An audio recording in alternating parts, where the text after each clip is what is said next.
Okay folks, look at the religion section of the Japan entry in the CIA World Factbook, and you'll notice something a little odd. 70.4% of the population is Shinto, 69.8% Buddhist. Wait a minute, I'm not a mathematician, but that's way over 100% of the population. What's going on here? Well, some people say that people in Japan are born Shinto and die Buddhist.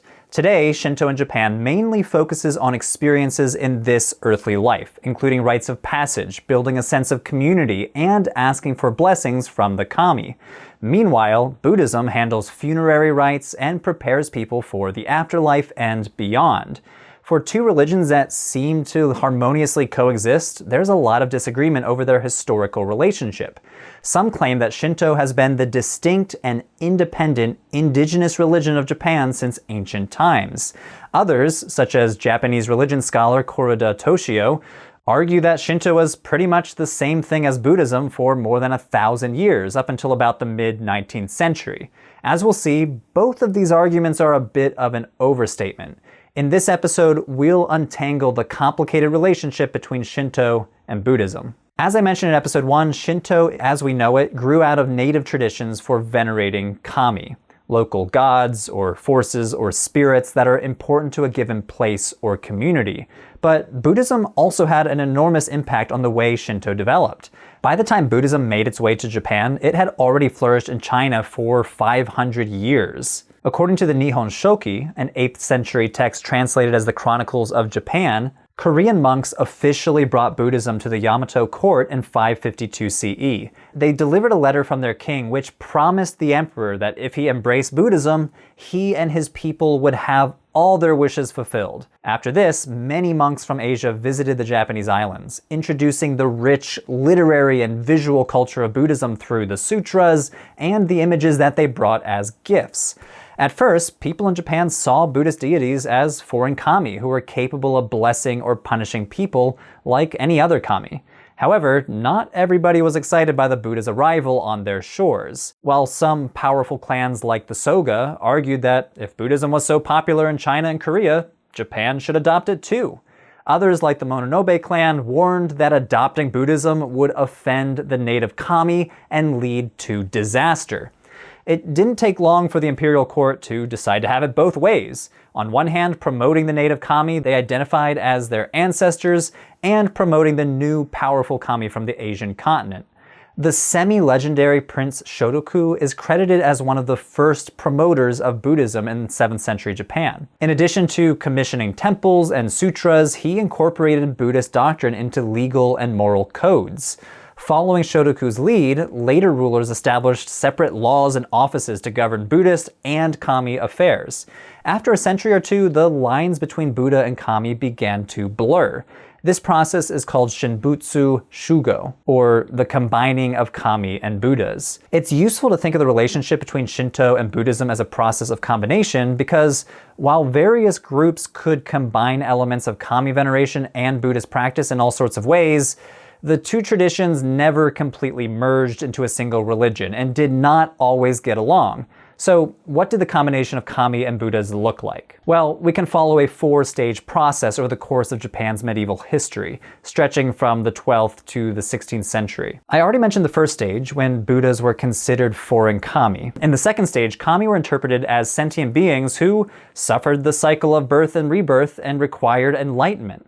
Shrines for the kami were combined with Buddhist temples, and monks would actually read sutras to the kami to try to teach them about Buddhism and lead them to enlightenment. In the third stage, some kami were enlisted as protectors of Buddhism. The deity Hachiman is a great example. Hachiman is identified as one of the early mythical emperors, a kami of military skill and the patron of warriors, and also generally a protector of Japan.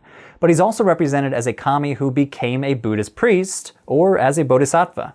The fourth stage was the dominant paradigm, Honji Suijaku, which interpreted kami as the local manifestations of original Buddhist divinities. For example, Ryobu, or dual aspect Shinto, combined elements from Shingon Buddhism and the Ise shrines, teaching that the principal kami, Amaterasu, and Toyoke were twin manifestations of the Buddha Vairochana, the Buddha central to many schools of East Asian Buddhism.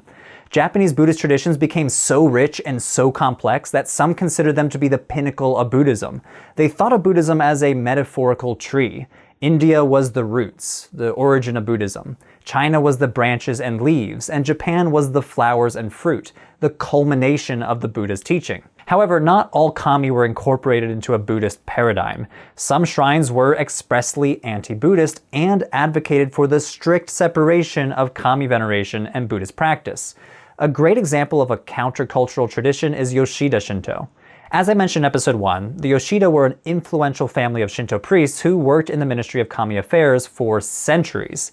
After the devastating Onin War in the late 15th century, the ministry was in a bad state, and Yoshida Kanetomo saw an opportunity to claim even greater power and authority for his family. That's when he publicized his own version of Shinto, which he claimed was a secret ancient tradition given to his family by Amaterasu herself. One major feature of Yoshida's Shinto is that he flipped the script of Honji Suijaku, the theory that kami are local manifestations of Buddhist divinities. Yoshida Shinto argued that the kami were the divine origin of everything.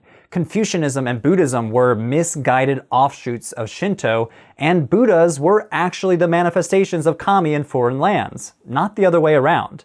Yoshida Shinto was so persuasive that the shogun, the military ruler of Japan, gave the family ultimate authority over the majority of shrines and the process for granting Shinto priests licenses to practice. Yoshida Shinto and the Yoshida family basically cornered the market on official religion by the early 1600s. This leads to a bunch of new ideas about Shinto as a distinct tradition from Buddhism. This was part of an academic movement known as national learning, or kokugaku. These scholars searched ancient texts for an essential core of Japanese culture, free from foreign influences. They hoped that this common culture would unify the Japanese people as a nation and stand up against foreign powers like China, Europe, and later the United States.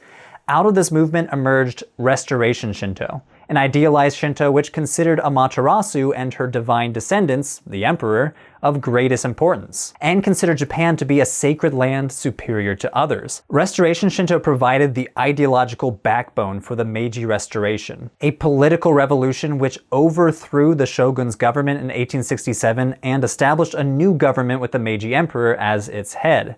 And here's where it gets intense. 1 year later, the Meiji government ordered the total separation of Shinto and Buddhism across Japan, a policy known as shinbutsu-bunri, or the separation of kami and Buddhas. This basically authorized a wave of violence against Buddhist property and required that Buddhist monks return to secular life. State Shinto was adopted as a system of civil ritual, while Buddhism, some Shinto sects, and some new religious movements were categorized as private religious organizations. Despite this period of violence, if we fast forward to today, Shinto and Buddhism seem to have found a new normal. Shinto shrines are where you go to venerate the kami, cleanse impurities, express gratitude, ask for blessings, and celebrate major milestones. Buddhist temples are where you go to pay your respects to the Buddha, reflect on the nature of existence, and visit a loved one's grave. In any Japanese household, you might find a Buddhist altar or a Shinto altar. You could find both at the same time, or neither of them. The people in that house might frequently go to temples and shrines, only go on special occasions, or go not at all. At one of those temples, you might find a small shrine to a kami, and at a shrine you might find statues of the Buddha.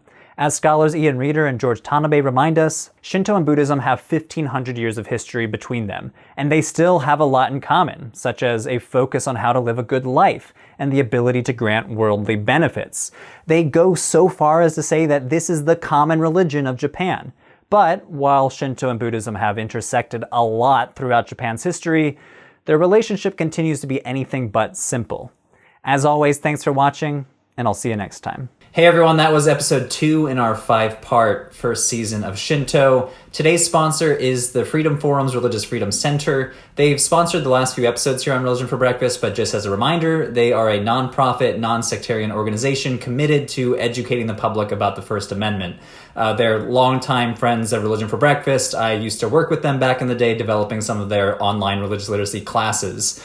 They've been hosting a series of seminars on critical social movements in American religious history. So the next seminar is on Sunday, October 18th at 3 o'clock p.m. That's U.S. East Coast time. Please remember that. And the final seminar will be about the fight for African American voting rights during the Jim Crow era. So topics will include the illegal and impossible literacy test that was on Louisiana voting ballots that was specifically designed to discriminate against Black voters. And the speakers will also share stories of Black clergy members and activists who fought for their rights to vote in both Louisiana and Alabama. This series is made possible by support from the Arthur Vining Davis Foundations. You can click on the link below to register.